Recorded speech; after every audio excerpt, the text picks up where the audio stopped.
Kartusch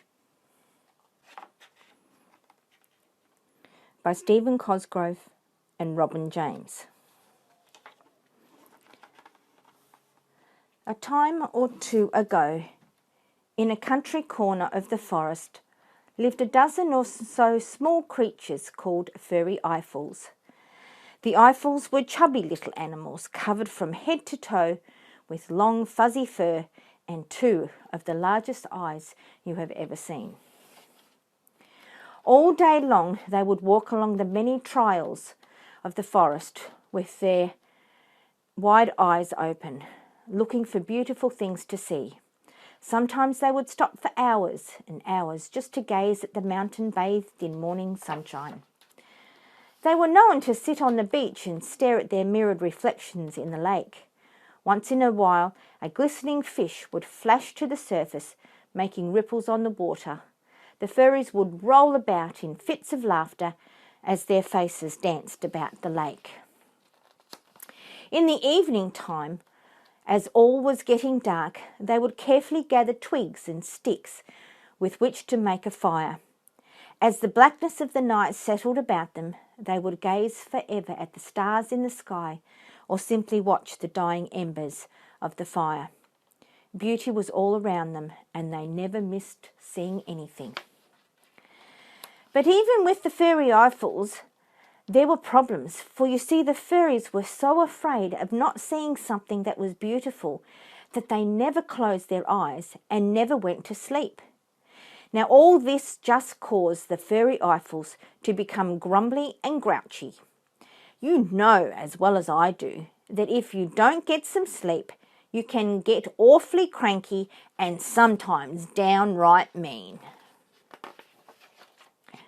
At least once a day, one of the furries, who wasn't looking where he was going, would bump into another furry, and before you could say furry Eiffel 4 times, there would be a fluffy pile of furries all grumbling and mumbling at each other and nobody saying, "I'm sorry." Well, things could have gone on like this forever had it not been for one small furry who stopped to watch a bright green snake who was wrapped around the stem of a flower. All the other furry Eiffels crowded around the stem to see what he was looking at. They bustled and shoved and grumbled and growled at each other as the beautiful little snake wound softly to the top of the flower. "Who's there?" he asked quietly, as his tongue flicked gently about and tasted the air.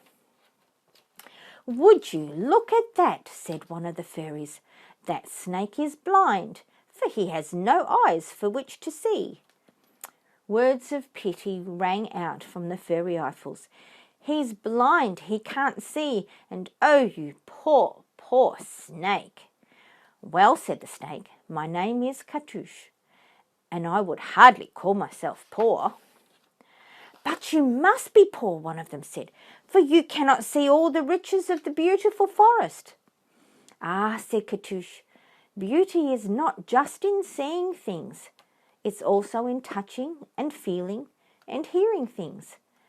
And with that, Kartusch listened very quietly and heard the beautiful forest growing in the warm spring air. Well, the furry Eiffels were not to be outdone by a green snake, so they began listening very hard to hear this beauty. But once again, someone slipped, or maybe he was pushed, and the grumbling and mumbling started all over again. Kartusch listened around and then laughingly said, "You call me poor, for I cannot see, yet you must be poorer, for you cannot hear." "Oh, yes, we can," they said. "Just listen to this." And with that they tried with all their might to listen to the beauty around them.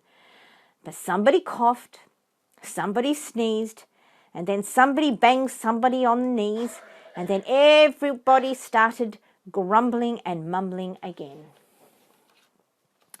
"It's no use," said one of the furries. "We'll never be able to listen. None of us ever gets any sleep because we're afraid we might miss something beautiful. And because we don't get any sleep, we're always be grumbly, and because we're grumbly, we'll never get to hear anything beautiful. Kartusch smiled a secret smile and slid down the flower to the grass below and wound himself up on a tall mushroom. "Gather round," he whispered, "and I shall teach you how to listen." All the furry Eiffels crowded about trying to get close to the emerald snake. "Now all of you," said Kartusch, "sit very quietly and softly close your eyes." The furries sat down with a bump on the grass, and after squirming around for a bit, they all, one by one, began to close their eyes and listen. "I can hear it," exclaimed one.